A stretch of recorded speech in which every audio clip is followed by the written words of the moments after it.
おはようございます。画家の小木曽です。今日はですね、細密描写というのをちょっとやろうかなと思います。何を描くかというと、今日は鮭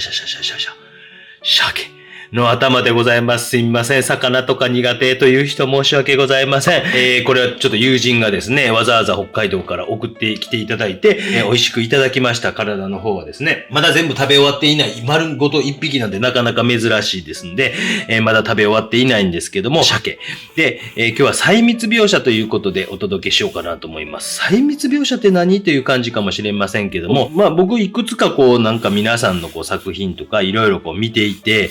思うことは、上達したい人っていうのはね、本当に簡易な方法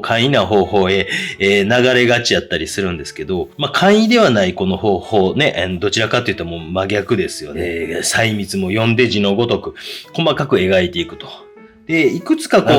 成長するためには方法があって、そのうちの僕一つでこの細密描写っていうのは、上達するためには案外いい方法なんちゃうかなというふうに思ってます。これなんでかというとですね、その人自身の、ちょっとだいぶずれたな、その人自身の限界値を知ることができるというか、もうこれ以上できませんわとかっていうところまで描いてみたりとかすると、意外と自分はここまでできるんやとかね、逆に、これだけしかできへんやとかっていうことを理解する、そういったことっていうのは非常に皆さんの成長においては大事なことかなというふうにも思います。あとはね、いくつかあるとしたら、一回り大きい作品書くとかですね。で、一回り大きい作品書くことによって、やっぱ構成とかも少しいつもと、例えばいつも4号しか書いたことないです、言うたら、6号書いてみるとか、6号しか書いたことないです、っていう人は例えば10号書いてみるとか、ちょっと一回り大きいのとか書いてみたり、油絵なんかやったら100号とか一回書いてみたりすると、いろんなこと学べますよ。本当に。大変ですけどね。ちょっとそういう中でも細密描写というのは意外と自信をなくしている人とか、なんかちょっと自信あれへんわとかいう人とかには案外いいです。で、モチーフとしていいものはなんかね、薄っぺらいものとかの方がいいかなと思います。例えば魚やったら、カレイ、ヒラメとか、アジの開きみたいなものとか、薄っぺらいものの方が、立体感とかで悩むことがない。今日はもうたまたまいただいたものでも最後の最後までこれをね、存分に活用させてもらうということで、鮭を描いておりますけども、お皿はね、今回は軽めにしておきますね。あんまりよりも鮭を描く。で、本物か見て描いてますので、今日画面に出ている写真とは若干形とか違うかもしれませんが、そういうところはお許しください。実際に持ち物を見ながら描いています。実際はね、もう本当自分の目の真横とか、本当にちょっと目ん玉を動かしたら、モチーフが見えるような位置に持ってきてあげた方がいいです。うわ、いい感じやな。楽しそうやな。楽しそうやな。目ね、この辺かなとかね。今 3H というもう薄く描いてます。で、鉛筆の腹を使って描いていってます。消しゴムで、練り消しで無駄な線を消していきながら、自分の実力をぐっと上げたり、ちょっと自信なくしてますわという人も、意外とこういう風にしっかり見て描こうということをやってみるだけでも、だいぶもうシンプルにですね、頭の中はシンプルに、されてみてもいいのかなと思います。こういう時ね、楕円でやっぱ悩むんですけどね、皆さんね。ちゃんとこうあって、自分が整体して、体が整体モチーフと整体して、見てあげたりしてください。なかなか冷凍していたんで、少し溶けてきていますけど、ナイスなスメルになってまいりました。私の部屋がナイスなスメルになってくる戦いでございます。いいですね。で、今日は透明水彩と、もしかしてアクリル、ほんの少し、使おうかなと思ったりしてます。不透明水彩みたいなものでもいいかもしれませんし、もう本当に目的はただ一つ、克明に、書いてやるぞということですね。そういったことをもう皆さんも目的にされてみてください。鉛筆の線が邪魔にならないようにですね。鮭といえばですね、高橋由一という人がいます。日本の洋画界の黎明期、もう一番初めに油絵の具というものを駆使して、日本人で、しっかりとした作品を作ったという、人ですけども、が鮭を描いてますよね。荒巻鮭を。あれはなんかこう贈答品というか、お歳暮とかお中元とかお金あれへんわということで、その代わりに絵を差し上げたというふうに言われていますよね。ね。このあたりとかもちょっと30分1時間描いていたらちょっと溶けてきて、ここなんかいいですね。このあたりのギラギラっとしたとこ見せ場に、ちょっとしていきたいなというふうに思います。ここのギラギラっとしてるとこね。ちょっと鉛筆の線薄くて、見えにくいかもしれませんが、という感じでちょっと下書きをしていきました。ちょっと余分な線とかを消していきます。今日はですね、ウォーターフォードの細め。で、細密描写をするときにはですね、やっぱ細めという紙を使用することがおすすめかなというふうに思います。細密描写のときは、そんなにこう、粗い紙とかやったらちょっとやりにくいので、可能ならば細めとか、そういったものを使われた方がいいかなと思います。で、こういう楕円形なんかもいろんな角度で見てあげてくださいね。こういう風な角度で見てあげて、どないかなとか。ここの後ろの形とここの形がほぼ同じとこに来てはいますが。楕円はもう今日はね、そんなにこう、重要視せずいきましょう。で、大きな作りもやっぱ多少は必要なんで、少しだけこう、つけていこうかなというふうに思います。多少はですね。で、光がこの角度から下から来てるような設定にしてみました。そして影がこちらに落ちていって、ここにこう形、稜線と呼ばれる線があって、こう入っていくと。で、この反射光、白いものの反射光が映り込んでいるという状態ですね。ちょっと大きい仕事ね、苦手な人も多いと思いますけど、でもこれ何色が下地がいいかな。難しいとこですね。青っぽいけど、赤っぽいけど、何かなこうか、ちょっと黄色みがかってるような色も感じますね、とかね。さすが鮭ですね。よいしょ。ちょっと黄色みがかってるような感じも、緑がかってるような感じも、なんか紫っぽい感じもしますね。早速難しいことですけども。で本当にここの端っこっていうのはなんかエッジが強くなってきて、それでもこう手前にぐーっとこう出てくることが理想的ですよね。水だけでこう溶いたような感じとか。で、ここから、この辺りから奥にシューッと回っていきますよということで、とりあえずは、いやー、いろんなもので描きたいですね。油絵でも描きたいな。モチーフありがとう。友人が送ってくれました。皆様からね、いろいろありがとうございます。本当に。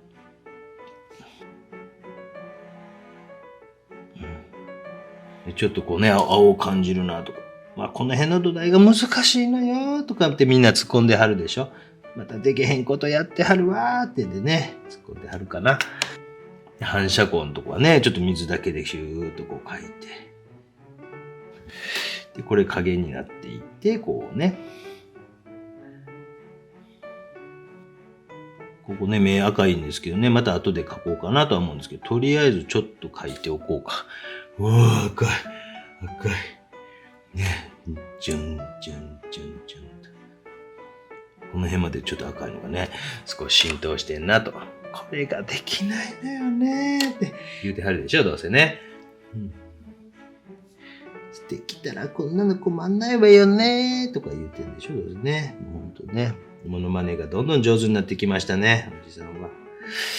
ね、このイエローかのようなこう色を感じさせつつ、ね、こっち側に行かんといてっていうことで拭き取りますよ。ね。水でちょっとこう描いているところがあったり、ずーっとあって少し青みがかっているような色があったり、どうしてもですね、こういう土台が圧倒的に難しいは難しいんですけどね、今回は。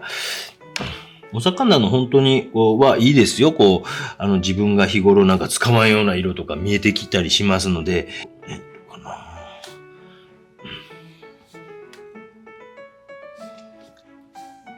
稜線という線がね、あって、少し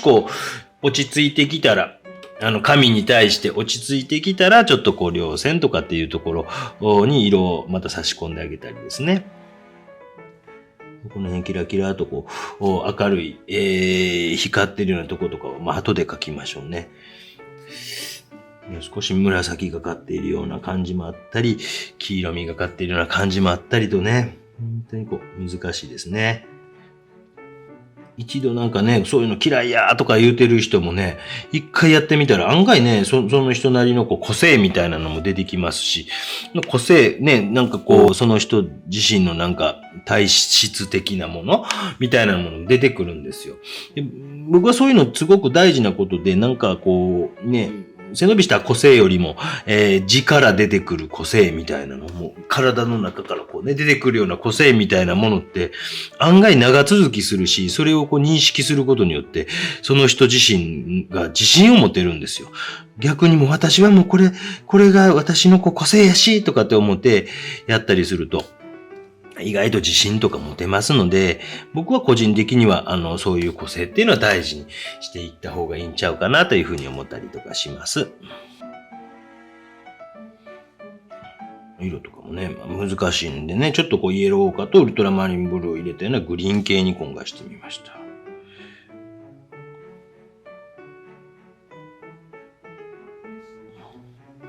グラデーションとかですね。なんでこっちのグラデーションかけてね。接してるとこなんかちょっと濃くして。で、このあたりでもう一回ここの稜線のとこね、ちょっと落ち着いてきたなと思ってね、落ち着いてきたってわかります？紙に対して、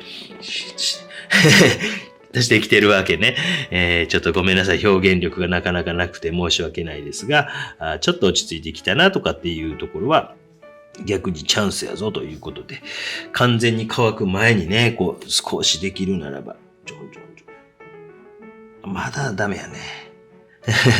まだダメやねとかね、言いながらですね。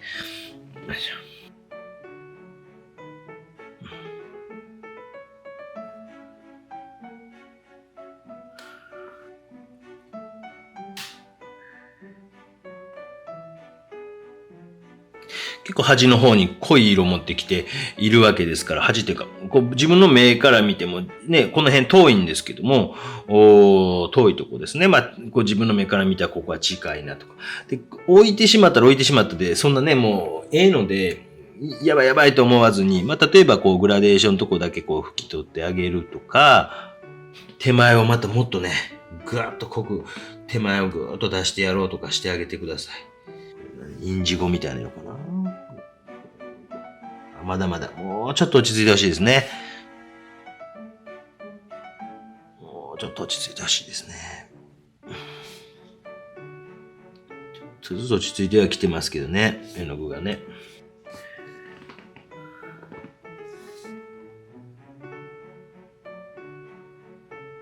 しつこくやってるね。しつこくね。ちょっとなんかね、赤みがかっているというか、ピンクみがかっている、なるべく綺麗な、ピンクみがかっているような色とかも感じ出しますね。そういうの面白いですね。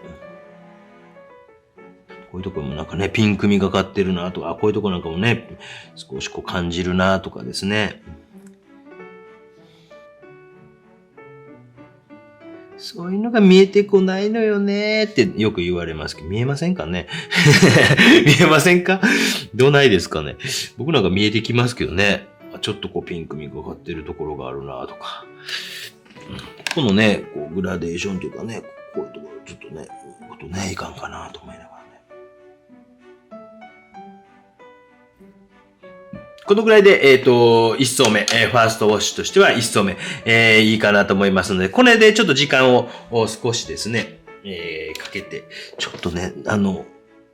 濃すぎるなとかね、そういうところはね、ちょっと拭き取ったってくださいね。もう綿棒とかでもいいですしね、ぎゅっと乾いた筆とかでね、ちょっとね。よし。このぐらいでファーストウォッシュ、一旦完全に乾かして、みましょう。で、完全に乾きまして、ここからですね、細かい描写をしていきたいと思います。細かい描写はですね、いわゆる細密描写と呼ばれるものをしていこうと思います。細い面相筆、いくつか用意してはいますけど、名村さんのこういうナイロン系であるとか、これも名村さんの面相筆かな、であるとか、ここまで細いのは最後の最後ですね。まあこれは、ちょいちょい、買って、出てますけども、安いやつなんですけどね、こう案外使えたりします。例えば一箇所にちょっと絞って、目とかね、どっかこう、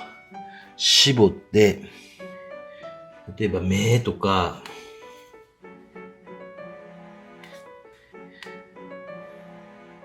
赤い土台も若干乾いてないか。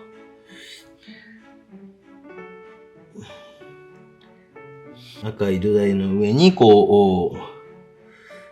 乗ってきているぞと。あとはこう鼻のとことかに、鼻の穴がありますねとかね。まあ、茶色と青を混ぜたような、まあ、暗い色とかをこう作って、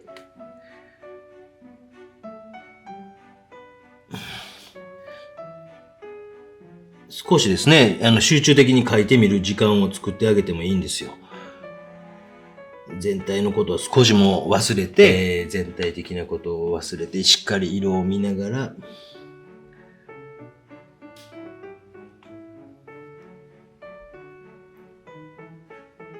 単色で置いて、そこにの周りとかね、に感じるような色とかもやっぱり差し込みながら、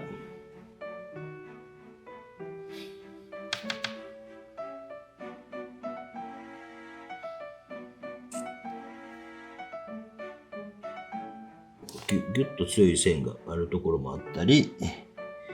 ぐーっとこう強くなってて、で、この辺はキラキラと光ってるなぁとね、こういうところね、キラキラと光ってるなと。少しこう白とかも入れてみましょうかね、せっかくやったらね。よいしょ。白とかも入れながら。アクリルもありかなと思ったんですけど、とりあえずまずですね、透明水彩の白だけでいってみています。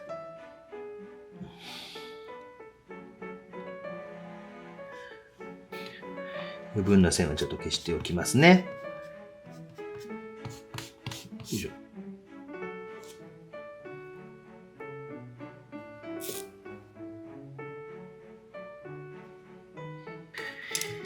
ぐっと回っていくんですけど、まあそこはね、今日はもうできなくてもね、そこはいいんで、とりあえず平面的になっても皆さんはですね、ね、うわ、おもろいね、ここね、気持ち悪いね。気持ち悪いとか言ってしまった。ね、面白いですね。後で置いた白も鮮やかにはできますけど、ある程度やっぱね、紙の白というのを活かしながらね、やってみてください。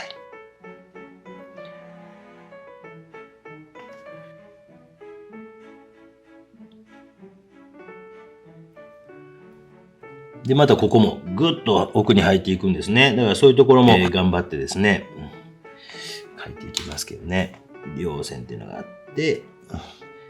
反射光的なのが少しあると。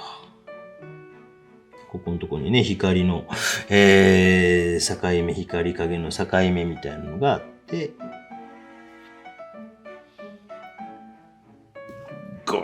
ぐるっとね、口で言いながら、こう、本当にもう、こう、念じるように、こう、ゴロッととかっていう風に言いながら、僕なんかはもう、心で念じてます。ゴロッとなれとかね。この辺はこう、ガラッとゴロッと。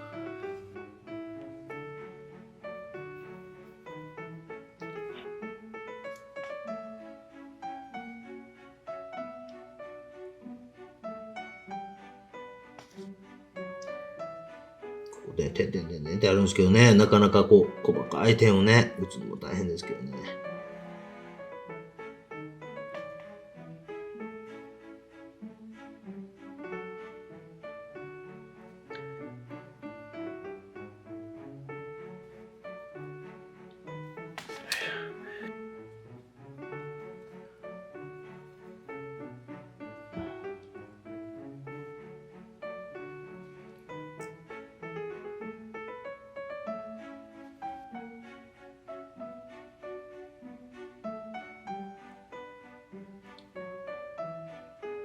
だいぶ出来上がってね、こう、密度が上がってきたら、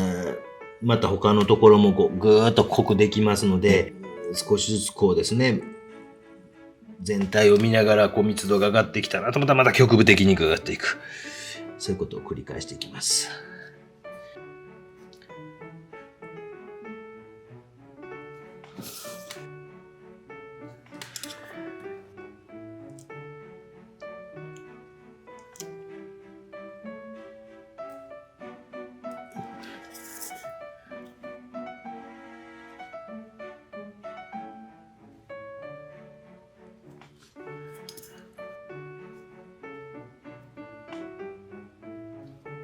ちょっと鱗がね、ありますよね。鱗がね、これとかね。ここもそうですね。なかなかね、鮭の頭こうて言うても売ってないですからね。なんか、タイとかやったら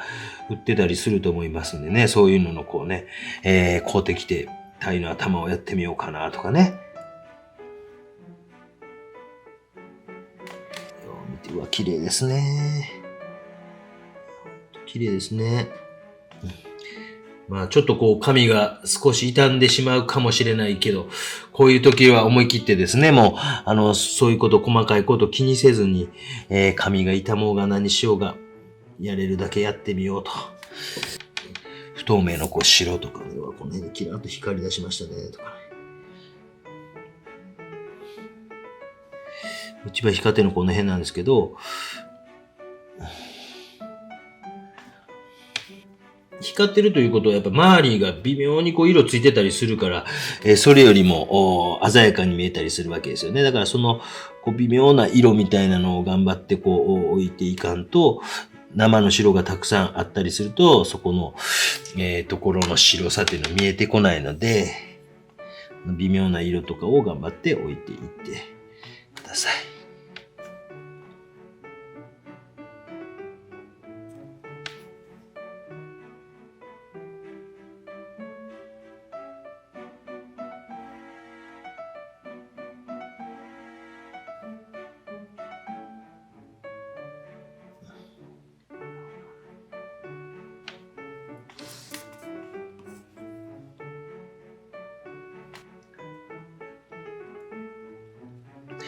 まあよく聞かれます。どこまで書けばいいんですかってね、聞かれますけど、もうどこまでも。やれるだけやってみてください。それによってその、ね、皆さんの可能性とかがぐっと広がるかもしれませんので、ね、どこまでやればいいんですかってよく聞かれます。もう一回どこまでもやるような仕事をちょっとしてあげるだけで、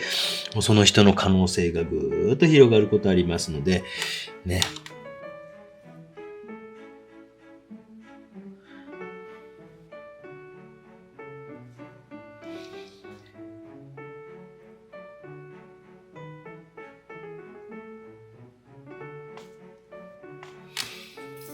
白とかもですね、ちょっと入れながら微妙なこうグレートーンを作って、かなり細かく描いていっております。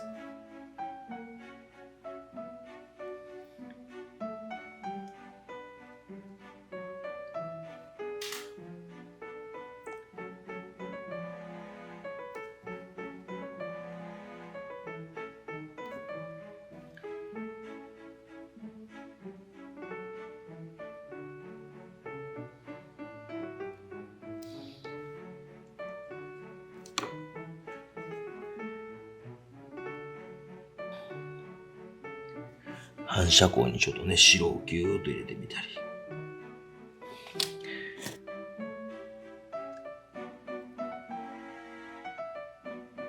今日は実際にこう横に置いて描いていってますので、ちょっと形とかね、違ったりして、いるかもしれませんけど、お許しください。写真ではないこうですね、微妙なもの、そしてこう時間が経つにつれて、鮭の色とかも変わってきています。はじめは凍ってましたけど、そういうところも僕はもう楽しみながらやってます。皆さんもですね、ぜひぜひこういった感じで生のものとかドンと置いて、まあお皿とかよりはもうほんとモチーフ、もうそこに集中的に描くね。そしてハイライトというのは本当にこうハイライトと呼ばれるだけあって、本当にこうどっかハイライトね、そんないっぱいあるわけではなくてね。この辺にもね、今始めなかったですけど、光が入ってきましたね。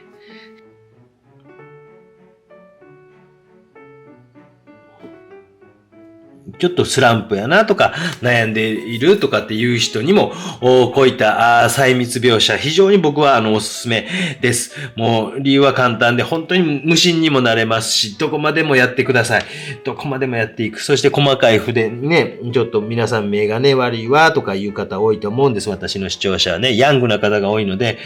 でもね、ちょっとこう頑張ってですね、一生懸命こう一回密度を上げて、見るということはいかがでしょうか。ということで、約、1時間15分くらいかな、かけて書きました。これぜひね、ちょっと、ライブ配信でもやりたくなってきますね。なんかね、またね、お魚のタイかなんかの頭かなんかね、やってみてもいいかもしれませんよね。もうちょっとやります。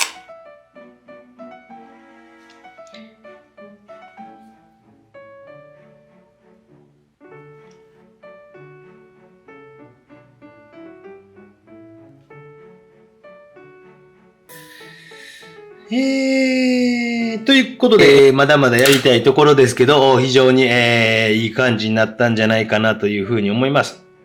微妙な色を探しながらですね、細かい描写を一生懸命やっていく、非常に勉強になると思います。スランプの方とかぜひ、やられてみてはどうでしょうか。初心者の方もぜひこういったことをガーッと書く、ガーッと書いてみられてはどうでしょうか。ご視聴ありがとうございました。本日もグッドボタン、チャンネル登録、コメントください。では、